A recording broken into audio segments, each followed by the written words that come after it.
വയനാട്ടിലെ രക്ഷാപ്രവർത്തനം അവസാന ഘട്ടത്തിലെന്ന മുഖ്യമന്ത്രി പിണറായി വിജയൻ. ജീവൻ്റെ ഒരു തുടിപ്പെങ്കിലും അവശേഷിക്കുന്നുവെങ്കിൽ അത് കണ്ടെത്താനാണ് നമ്മുടെ ശ്രമം. 148 മൃതദേഹങ്ങൾ കൈമാറിയെന്നും 206 പേരെ ഇനിയും കണ്ടെത്തേണ്ടതുണ്ടെന്നും മുഖ്യമന്ത്രി പിണറായി വിജയൻ ഇന്ന് വാർത്താസമ്മേളനത്തിൽ ഉച്ചയ്ക്ക് പറഞ്ഞു. മുഖ്യമന്ത്രിയുടെ ദുരിതാശ്വാസ നിധിയിലേക്ക് സംഭാവന നൽകുന്നുള്ള UPI QR കോഡ് പിൻവലിച്ചു. കാരണം അത് ചൂഷണം ചെയ്യാനുള്ള സാധ്യതയുണ്ടെന്ന് സർക്കാരിന് ബോധ്യപ്പെട്ടതിൻ്റെ പശ്ചാത്തലത്തിലാണ് സർക്കാരിൻ്റെ ഈ നടപടിയെന്ന് മുഖ്യമന്ത്രി ഈ വാർത്താസമ്മേളനത്തിൽ ഇന്ന് ഉച്ചയ്ക്ക് 12 മണിക്ക് അറിയിച്ചു. പ്രതീക്ഷ കൈവിടാതെ പരമാവധി ജീവനുകൾ രക്ഷിക്കുക എന്നതാണ് പ്രധാന ദൗത്യമെന്ന് മുഖ്യമന്ത്രി പിണറായി വിജയൻ. നിലമ്പൂർ മേഖലയിൽ ചാലിയാറിൽ നിന്നും കണ്ടെടുക്കുന്ന മൃതദേഹങ്ങളും ശരീരഭാഗങ്ങളും തിരിച്ചറിയാൻ വലിയ പ്രയാസം നേരിടുകയാണ്. ഇതുവരെ 215 മൃതദേഹങ്ങൾ കണ്ടെടുത്തു.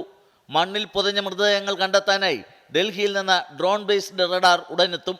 തകർന്ന കെട്ടിടാവശിഷ്ടങ്ങൾക്കടിയിൽ ജീവൻ്റെ അംശങ്ങൾ ഉണ്ടെങ്കിൽ കണ്ടെത്താൻ സഹായിക്കുന്ന അത്യാധുനിക ഉപകരണമായ ഹ്യൂമൻ റെസ്ക്യൂ റഡാർ രക്ഷാദൗത്യത്തിൻ്റെ ഭാഗമായിരുന്നു. 16 അടി താഴ്ച വരെയുള്ള ജീവൻ്റെ അനക്കം കണ്ടെത്താൻ ഈ ഉപകരണത്തിന് കഴിയും.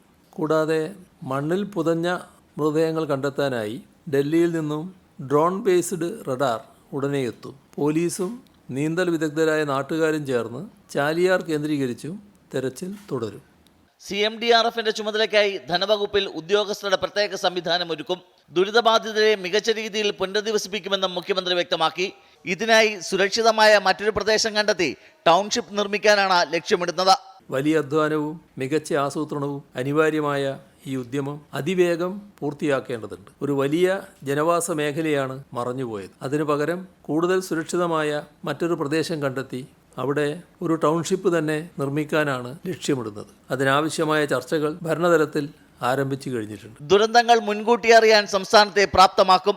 ഏതെങ്കിലും ചെറിയ ശബ്ദങ്ങളിൽ ശ്രദ്ധ കേന്ദ്രീകരിക്കേണ്ടതില്ലെന്ന ദുരിതാശ്വാസ നിധിയിലേക്ക് പണം നൽകരുതെന്ന KPCC പ്രസിഡന്റ് K സുധാകരന്റെ പരാമർശത്തിന് മുഖ്യമന്ത്രിയുടെ മറുപടി. ദുരന്ത മേഖലയിൽ പ്രവർത്തിച്ച മാധ്യമങ്ങളെ മുഖ്യമന്ത്രി അഭിനന്ദിച്ചു. 24 തിരുവനന്തപുരം.